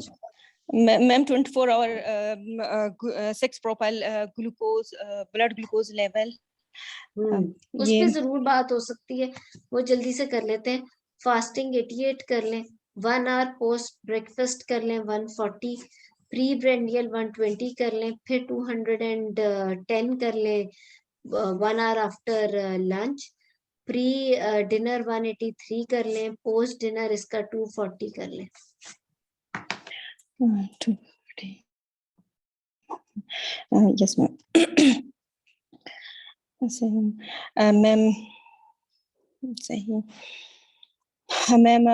then after that I will consult my patient regarding our diagnosis that she has gestational diabetes mellitus and pregnancy induced hypertension, and she has a risk pregnancy and associated I will also explain the fetal-maternal risk associated with it. And then I will involve the multidisciplinary team. I will involve the multidisciplinary team, the dietitians and diabetologists, and involve the anesthetist, neonatologist, and obstetricians of the care of my patient. And then I will give the DIXA cover to my patient as DIXA cover to my patient. And then I will I will advise my patient regarding regarding the diabetic diet of 3 meals and 3 snacks, and I will calculate the diet chart according to the weight and BMI of my patient. And then I will advise about the diabetic exercise of 30 minutes after the each meals. And then I will calculate the dose of I will start the insulin for the good glycemic control. For that, I will calculate the dose of the insulin by the weight of my patient, and I will start with the basal bolus regime for the good glycemic control with the 6 unit regular insulin with the each meals, and 10 unit MPH at the night. And then I will also advise my patient regarding the sign or symptoms of hypoglycemia and hyperglycemia also, and if the hypoglycemia occur, how to treat it. And then I will also treat as my patient is a PIH, I will also advise her to continue the antihypertensive medications, and I will also arrange the 24-hour urinary proteinuria, and I will also give the antibiotic cover because my patient have the urinary tract infection. And then after once my patient then I will do the maternal and fetal monitoring in the hospital also. In the hospital, I will check her blood pressure in the 6 hourly, and then I will do our 6 blood glucose profile. And then I will again ask my patient about the sign and symptoms of the imminent eclampsia and the sign and symptoms of the sign and symptoms of deranged blood sugar level, polydipsia. And then I will give the count chart to my patient, do the CTG tally. And then once the general condition of my patient, the aim of my management is to do our good glycemic control and control our blood pressure and treat our urinary tract infections, and continue our pregnancy as close to term as possible, provided that the fetal-maternal surveillance is satisfactory. And my aim is to continue this pregnancy till 38 to 39 weeks of gestation. And as my patient is previous, I'll do my patient have the previous 1 cesarean sections, and this cesarean section was done due to uncontrolled blood pressure. And then as although my patient have the other complication along with the previous 1 cesarean section, she have the gestational diabetes and and PIH. So I will again discuss. I will do the clinical polarimetry of my patient. I will discuss the both management, both mode of delivery with my patient. Time and mode of delivery with my patient. The mode of delivery will be the time of the delivery. I will take this pregnancy till 38 to 39 weeks of gestation, and the mode of delivery I will discuss both the mode of delivery and their pros and cons with my patient. But to be on the safe side, my mode of my priority of the mode of management is to do our electrorepeat cesarean section. Yes, ma'am. And then for that, and I will. And then once the general condition become good, then I will discharge her, and then I will again admit her at 38 till 39 weeks gestation. Then, okay, ma'am. ठीक है. चलो, the thing is, Kishwar, कि you know the management, but you are not telling us in a right way. ये तरीका नहीं है. You are repeating things a lot, ऊपर नीचे ऐसे नहीं मजा आ रहा. ये तो सब कुछ हर कोई ऐसे बताएगा. देखो बात वही है. वैसे I don't know अब इस नए पैटर्न में क्या हिसाब होता है पास होने का नहीं होने का, लेकिन मुझे तो यही लगता है कि पास तो वही होता है जो थोड़ा सा एवरेज से एक्स्ट्रा ऑर्डिनरी है. तो तैयारी करने के लिए आपको एक्स्ट्रा ऑर्डिनरी से भी अच्छा होकर जाना पड़ता है. फिर आप शायद थोड़ा सा एक्स्ट्रा ऑर्डिनरी करना सकते, बिकॉज आप 100% दे नहीं सकते ना एग्जाम में जो तैयार करके जाओ. तो you know the management, you know the right management, but you need to think a lot. What do you mean by 37 to 38? Patient आपके सामने क्लिनिक पे बैठा होता है, उसे तो एक डेट चाहिए होती है. जी इस डेट पे आके सिजेरियन कराना है. आप उसे कोई रेंज तो नहीं दोगे ना 37 से 38. आप उसे 39 वीक्स. आप उसे कहते हो इस तारीख पे आके आपने सिजेरियन करानी है, राइट? तो जब आप बात कर रहे हो कि कितने से कितना, इट्स नॉट अबाउट कि आप 38, इट्स द वे आपने जो उसे कन्वे करना है. सिमिलरली आप यहाँ पे हमें बताने, आप ये समझो कि हमने तो ये सेस करना है कि आपने पेशेंट को क्या बताना. टू स्टार्ट ऑफ, उधर आप पीछे एंटीबायोटिक्स से आए हो, फिर आके यूटीआई को ट्रीट कर रहे हो. I don't know why were you doing the repetition of things. Don't need to. So एक क्लीन और क्लियर मैनेजमेंट होनी चाहिए. आपने बात ठीक स्टार्ट की, काउंसलिंग कर दी, देन आप उसके बाद उससे मल्टीडिसिप्लिनरी टीम करो. Then you can not just antibiotic empirical treatment कह दो बस, एम्पेरिकल ट्रीटमेंट ऑफ यूटीआई करके उसके बाद आप कहो कि she is a case of mild preeclampsia plus she is having diabetes plus she is having previous one. आप बेशक उसके रिस्क फैक्टर्स अलग अलग बोलते, and then you can go ahead कि अब अगर मैंने उसे एडमिट किया है तो क्यों किया. यू आर सेइंग कि I will keep her in the hospital. इधर आप कह रहे हो मैं 2 हफ्ते प्रोलॉन्ग करूंगी प्रेगनेंसी. तो yes you need to monitor blood sugar levels, but are you admitting her till the time of delivery, और are you just keeping her here so that आप उसका ब्लड शुगर को ठीक कर सको. सो वो उस चीज पे for blood sugar monitoring you can talk about कि उसके कौन कौन से लेवल ज्यादा हैं. Then yes you can just talk about कि उसका आपने ठहरो कि उसका आपने डाइट की बात करनी है कि उसने लंच पिक के उसके स्पेसिफिकली लंच और डिनर के बाद के स्पेसिफिकली बहुत ज्यादा है. और मे बी पूरा दिन की डाइट अगर ठीक करके सिर्फ मेटफॉर्मिन पे ही ठीक हो जाता है तो ठीक है, और you need insulin, you need talk about dexa cover as well. वो सारा कुछ करके फिर आप करोगे कि अगर तो उसका सारा कुछ ठीक हो जाता है, फिर how frequently you are going to repeat her urine albumin done. ये सारा कुछ गाइडलाइन में बड़ा अच्छा दिया हुआ है, और this is exactly what we are also doing in our hospitals as well. So आप उस चीज को उसी तरीके से बोलोगे कि इतने फ्रीक्वेंटली अगर आप इसको घर भेजो, ओपीडी पे रखा हुआ but she is already at 37 weeks, उसको अगर ओपीडी पे बुला रहे हो तो हर कितने दिन के बाद वो आएगी, और उसका किस तरीके से प्रोटीन करके कहाँ तक लेके जाओगे. At the 38, if you want to say 38 you can justify at 38 as well. If you want to take her to 39 weeks you can easily take her to 39 weeks. आपने उसके प्रीक्लेम्शिया को जरूर कंसिडर उसमें रखना है, और उसके बाद आपने डिसाइड करना है. I don't really think that if she is having preeclampsia with diabetes you really need to take her to 39 weeks. You can definitely go ahead with 38 weeks. Elective caesarean dexa cover के बाद आप बिल्कुल कर सकते हो, because she is a case of आपने जरूर उसको इमिनेंट क्लेम्शिया या उसे सिवियर प्रीक्लेम्शिया बना के करना है. प्रीवियस वन है और प्रीक्लेम्शिया माइल्डली सही, but she is a case of preeclampsia, she is not just a case of PIH. ठीक है, तो वो आप कर सकते हो. And then she is a case of GDM which is controlled may be on insulin also. Like वो चीज तो अभी हमने फाइनली नहीं की. जब आप 39 वीक्स इवन बोल रहे हो डायबिटिक्स में, तो आपको बोलना है कि उसकी शुगर ठीक हो गई मेटफॉर्मिन पे, तो मैं उसे ओपीडी पे लेके चल रही हूँ. तो इसलिए मैं उसको 39 या इसलिए मैं 40 तक लेके आई हूँ। सो आप एक पेशेंट जो कि इंसुलिन पे उसकी शुगर कंट्रोल है या कोई उसकी कॉम्प्लिकेशन चल रही है जैसे कि पॉली या ओलिगो, तो आप उसको 39 या 40 वीक्स तक फिर नहीं लेके जाओगे, राइट? फिर आप उसको 38 पे प्रोसीड करोगे। So these things you have to be so sure, and this is exactly what is needed when you are doing a round या when you are doing clinic. अगर आप राउंड कर रहे हो, आप अगर and you are the one who is in charge और you are the one who is responsible, you need to know exactly कि ये मरीज डायबिटिक है, इसको मैंने इसका प्रीवियस वन है, इसका इलेक्टिव सिजेरियन कल होना है या इसका परसों होना है या इसका एक हफ्ते बाद होना है। You are not going to say in your round that will do her caesarean section between 37 to 38 weeks. No, you will say she's admitted here, I will do her cesarean section after 1 week on this date. Send her home and call her back on 3rd of March. Right? This is what we actually do. आप एक range कभी नहीं अपने round में trainee से कहोगे कि इस रेंज में बुला लेना. No, you will tell the date.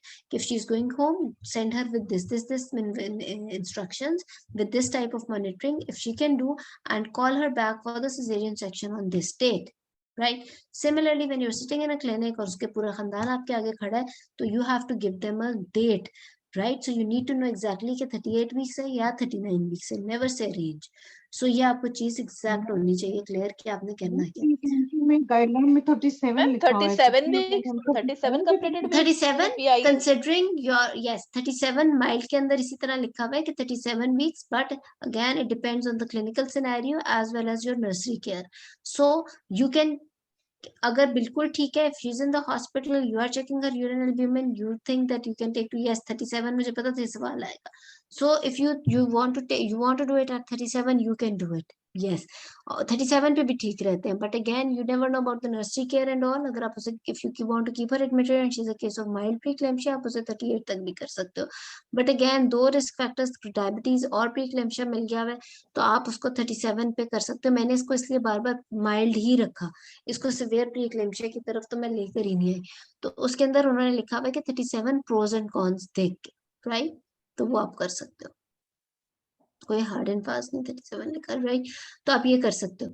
तो बात ये है कि बताने का तरीका कैसे होना चाहिए, उसके अंदर हर यही तो मैनेजमेंट है. अब यही तो देखो बात है, और होना भी देखो लॉन्ग केसेस में भी यही होता था कि आपने हर एस्पेक्ट को कवर करना है उसकी मैनेजमेंट को, और कि अगर आप एडमिट कर रहे हो तो किस क्यों कर रहे हो, नहीं कर रहे हो, ओपीडी भेज रहे हो तो ओपीडी बेसिस पे एवरी विजिट कितनी देर बात करना है और हर विजिट में सॉरी क्या क्या चेक करना है, और उसको कहाँ तक लेके जाओगे. मीनवाइल चेक करने में क्या क्या चीजें एक्चुअली बताई किश्वर ने सारा कुछ है, लेकिन मजा बिल्कुल आया ही नहीं. ठीक है ना? तो इसको आपने एक बड़े ही सिस्टमैटिक वे में बताना है कि फॉर एग्जांपल जैसे कि अगर मैं आपको बताती हूँ कि I would like to counsel my patient and her husband that she is having a high risk pregnancy, she is having diabetes, hypertension and she is a previous one also. Not only hypertension, she is having preeclampsia also. I would like to counsel her regarding the possible complications in the fetus and the mother. Fetus के अंदर आप बेशक diabetes वाली बोल दो कि IUD, even IUGR, and अब क्या आईयूजीआर होना खैर 37 वीक्स पे, सो आईयूडी हो सकता है, एंड प्लेसेंटल इनसफिशिएंसी इवन अब डेवलप हो सकती है, एंड देन लेटर ऑन इसका प्री मदर से रिलेटेड आप पीआईएच से रिलेटेड सारी बोल दोगे कि प्री क्लेम्शिया तो उसको हुआ है, इमिनेंट एक्लेम्शिया हो सकता है, और चलो सेरेब्रल हेमरेज और वो सारा अनकंट्रोल्ड ब्लड प्रेशर का हो सकता है. So these are the possible complications that can happen to her. Considering these, I would like to admit her because her blood sugar levels are absolutely deranged and she's already at 37 weeks. So her blood sugar levels need to be monitored regularly. That's why I would like to keep her admitted in the hospital, although her blood pressure is well controlled with the aldomet she's taking, या methyl dopamine that she's taking. ठीक है? So I would like to admit her. Meanwhile, her admission, I would like to do the multidisciplinary approach to because I want a review from a diabetologist and a physician who can also have a look at her blood pressure as well as the diabetes problem.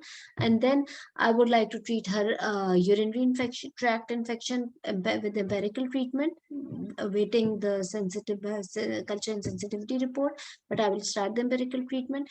And considering her pregnancy, I would like to do her fetal monitoring and the maternal monitoring, because I would like to take pregnancy for 1 more week also, especially, or if I want to do the cesarean section now, then I would like to prolong her till I give her Dexacaber. I manage her blood sugar levels. They are well controlled. And after that, I would like to do, number one option is always a cesarean section with this patient because of the so many of the risk factors that she's having, and she's already previous one. Definitely, I would not like to do induction or even wait for the trial of labor, or even if she goes in labor, I would like to give her options.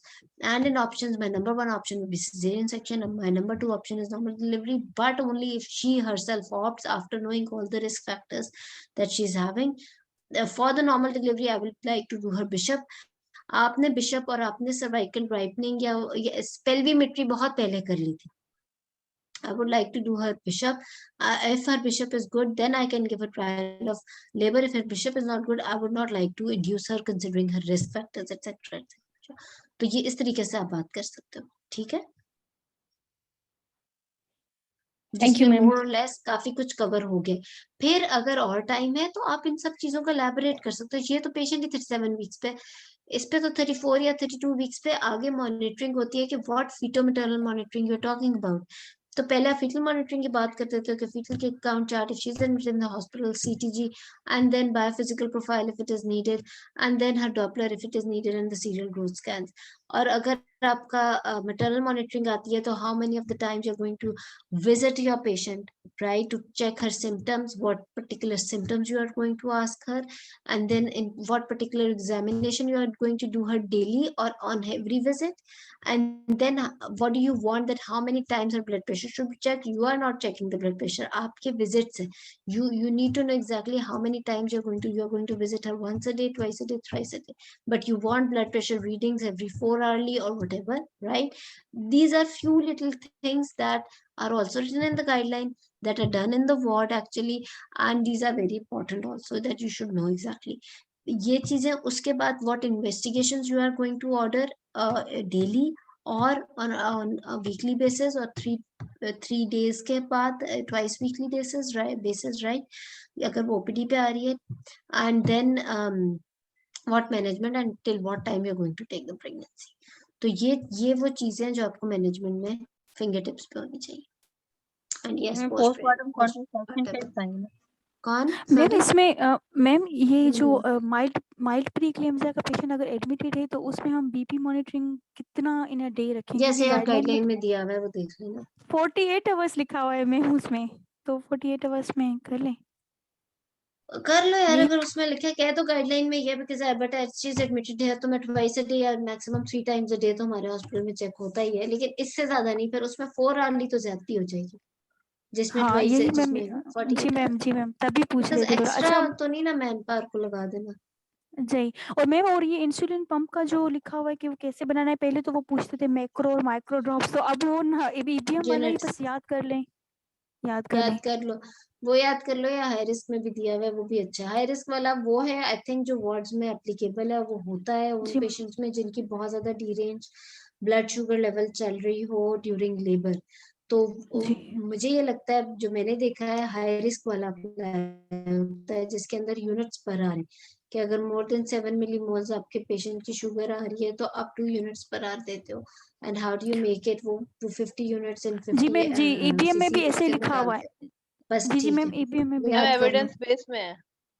Ji evidence base में भी हाँ हाँ लिखा हुआ है. जी ma'am okay, वो याद कर ले, बिल्कुल पता होना चाहिए वो. जी मैम तभी पूछा कि वो अगर लेबर में इन तीनों में से मैम, इन तीनों में से कोई भी बता सकते हैं ना. एक एसजीपी का है 1000 ml में हम 12 यूनिट्स डालते हैं वो, और एक स्लाइडिंग स्केल, और एक थर्ड वन जो आप बता रही हैं. कर लो, वो भी ठीक है. बिल्कुल बिल्कुल बिल्कुल. जो आप लोगों ने कभी बोर्ड में देखा वो कर लो. एविडेंस बेस में स्लाइडिंग स्केल ज्यादा आसान है. जी और शायद वो प्रैक्टिस ज्यादा फ्रीक्वेंटली होता है. जो पंप वाला है वो सिर्फ उसमें होता है जो बहुत ही डिरेंज शुगर या बहुत ज्यादा फ्लक्चुएटिंग शुगर हो, उसमें जिसमें आपको डेक्सट्रोज भी देना पड़ता है कई दफा पेशेंट को, हाइपोग्लाइसीमिया में भी जाता है. ठीक है, चलो आई थिंक बता दें प्लीज इसका. क्या सॉरी फायजा, रीसेंट एडवांस क्या पूछना चाह रहे हो इसमें? रीसेंट एडवांसेस पे क्या स्टेशन होगा? Yes this is a good question. Yes ma'am her long what's जाना चाहिए पेशेंट्स के लिए हाँ जाओ, उसमें क्योंकि अब तो ज्यादा एग्जामिनेशन भी होगा। थियरी इफ यू रिमेम्बर जब हमने एमबीबीएस का फाइनल प्रॉफ दिया था, हमारे शॉर्ट केसेस होते थे। किसी को याद है वो शॉर्ट केसेस? उसके अंदर एग्जामिनेशन भी होता था, पेशेंट के ऊपर जाना पड़ेगा, पेशेंट के ऊपर एग्जामिनेशन भी करना पड़ेगा आपको। हिस्ट्री एग्जामिनेशन के ऊपर डीडी पे बात हो सकती है शॉर्ट केस में। Your examination is going to be very very important, always remember, in gynae and in obs. Gynae में तो बहुत ज्यादा, क्योंकि उसमें डीडी पे बात हो सकती है that uterus is this week size, soft in consistency, या हार्ड है, इरेगुलर है, लेकिन उसके अंदर अच्छे फाइंडिंग्स वाले पेशेंट रखे होंगे, राइट। आई थिंक एग्जामिनेशन की वैल्यू गायनी में खत्म नहीं हो सकती। Recent advances in diabetes is actually of stem cells और ये सारी बातें I don't really think obs के केस में, but yes गायनी में recent advances हर टॉपिक की थोड़े बहुत डिस्कस हो सकते हैं, लेकिन पूरा स्टेशन recent advances पे नहीं होगा। I am sure about it. Obviously the examiners and senior people will tell more about it, but I am ma'am वो sure जो सबकुटेनियस मैं उसका भूल गई हूँ, इसका रीसेट एडवांस भूल गई हूँ असल में। ये चलो पंप देख है लेना, या हमें भी फिर कोई बताना। डिवाइस है जो ग्लूकोज बताती है, ब्लड शुगर मॉनिटरिंग बताती है? हाँ वो है, बता देना हमें भी, but I am sure continuous it will monitoring help। वाली है, कंटिन्यूअस मॉनिटरिंग वाली, वो बहुत एक्सपेंसिव है जो यहाँ पे 1 hour ही अवेलेबल नहीं होता है है। अगर आपका पंप वाला पेशेंट है ग्लूकोज का। ठीक है, अब मुझे ये ना मीटिंग एंड नहीं, रिकॉर्डिंग्स नहीं स्टॉप करनी आ रही है। इमरान भाई जरा ये जरा देखे ना कैसे स्टॉप होएगी। जी इकरा जी डॉक्टर अरूबा, ये पूछ रहा था पर जिस